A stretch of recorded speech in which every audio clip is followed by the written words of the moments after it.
আমরা শুধু নুডলস রান্না করে খাই। নুডলস দিয়েও কিন্তু অনেক কিছু করা যায়।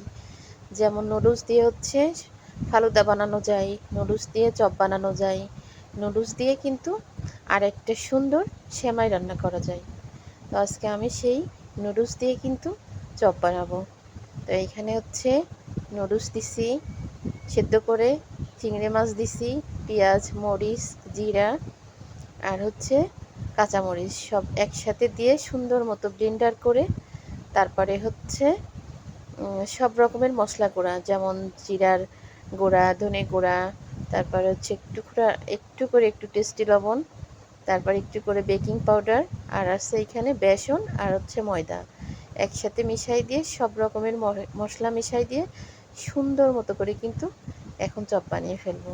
একদম চেপে চেপে শুকনো শুকনো করে ডুবো তেলে ভাজতে হবে। আসলে এই জিনিসটা কিন্তু অনেক বেশি মজা লাগে। তো সব কিছু দিয়ে আমি 5 মিনিট মাখায় রাখবো। তো কি দিয়ে মাখালাম তাই দেখালাম।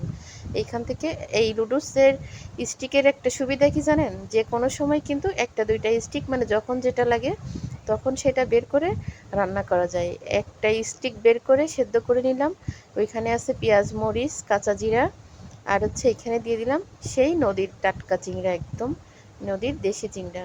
অনেকগুলা চিংড়ি মাছ, প্রায় 1 পোয়ার মনে একটু কম হতে পারে। তো আমার অনেক দিন থেকে আনার পরেই ভাবতেছি যে নুডলসের চপ খাবো। আগে তো যখন পুকুরের চিংড়া ছিল তখন পুকুর থেকে চিংড়া মাছ উঠায়ে তখন বানাইছি, মানে চিংড়ার পরিমাণ থাকিছে বেশি, নুডলস থাকিছে একদম অল্প, এত মজা লাগে।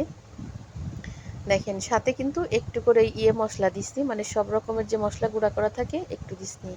তা মনে হচ্ছে গোশের কিমা বা কাবাব বানালে যেমন সুন্দর একটা ঘ্রাণ বের হয়, সেম তেমন হয়েছে। দেখতেও কিন্তু কাবাবের মতো লাগতেছে, আর এত মজা।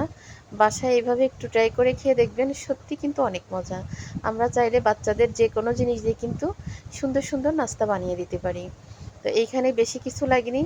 যদি চিংড়ি মাছ নাও থাকে তা ওর ভিতরে একটা ডিম ভেঙে দিয়েও কিন্তু বানানো যায়।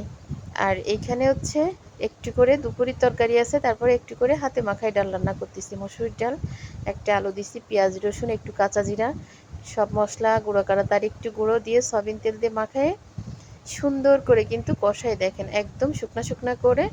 এখন ঝোলের পানি দিয়ে দেব, অল্প করে ঝোলের পানি দেব, ঘন ঘন থাকবে ঝোলের পানি, এইটুকুই থাকবে, আর দেব না, একদম ঘন ঘন থাকবে।